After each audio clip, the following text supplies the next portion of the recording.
Hello বন্ধুরা, Poppy's world মানেই হলো কম তেল মশলায় রান্না, একদম স্বাস্থ্যকর রান্না। আজ ইলিশ রান্না করব কুমড়ো বীজ দিয়ে।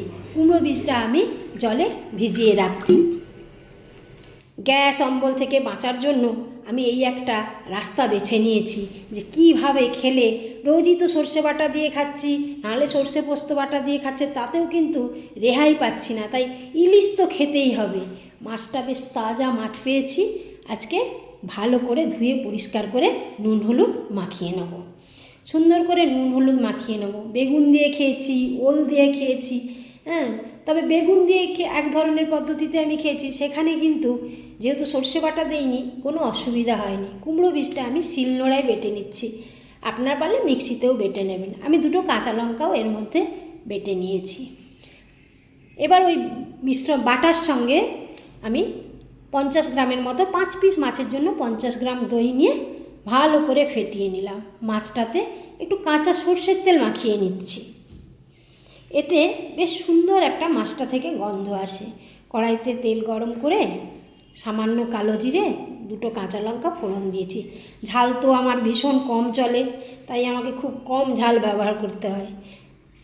দই আর কুমড়ো বীজ বাটাটার সঙ্গে আমি হলুদটাও নিয়ে নিয়েছি। পরিমাণ মতো হলুদ নিয়ে কিন্তু ক্রমাগত নাড়তে থাকবো, হাত থামালে চলবে না। এই সময় বেশ ঢিমে আঁচে, আমি প্রায় সময়ই খুব ঢিমে আঁচেই রান্না করি। আমি বেশি আঁচে, বেশি তাপে রান্না করতে পারি না, আমার রান্নায় স্বাদ আসে না বেশি আঁচে রান্না করলে। পরিমাণ মতো নুন দিয়ে দিয়েছি। এবার শিল ধোয়া জলটা, মশলাটা কষানো হয়ে যেতে শিল ধোয়া জলটা আমি দিয়ে দিলাম। আমার একটাই বৈশিষ্ট্য, আমি কম তাপে রান্না করব, কম তেলে। আমার 1 চামচ তেলে 5 পিস মাছই ভাজা হয়ে যায় অন্যান্য রান্নাতে। জলটা ফুটে এলো, মাছগুলো এক এক করে দিয়ে এই সময় একটু গ্যাসটা বাড়িয়ে নিয়ে জলটা আমি ফুটিয়ে নেব। ভালো করে মাছের সাথে মশলাটা মিশিয়ে নিচ্ছি। এইভাবে রান্না করে খেয়ে দেখেছি, অনেক উপকার পাওয়া যায়। একটু কাঁচা সর্ষের তেলও দিয়ে দিলাম।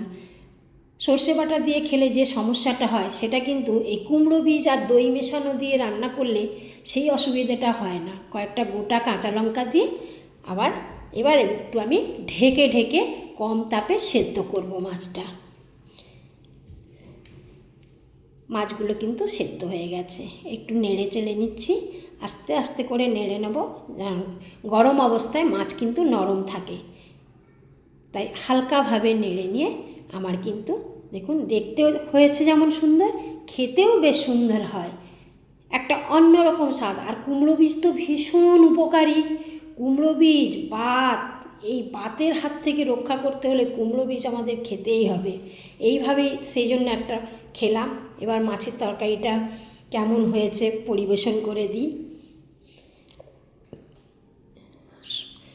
শরীরকে ঠিক রাখতে হলে আমাদের অনেক সময় অনেক কিছু পদ্ধতি চেঞ্জ করতে হয়। খেতে তো ইচ্ছে করে সব কিছু, সর্ষে বাটার সঙ্গে ইলিশের মেলবন্ধন প্রচুর, কিন্তু তাও এইভাবেও খেতে হয়।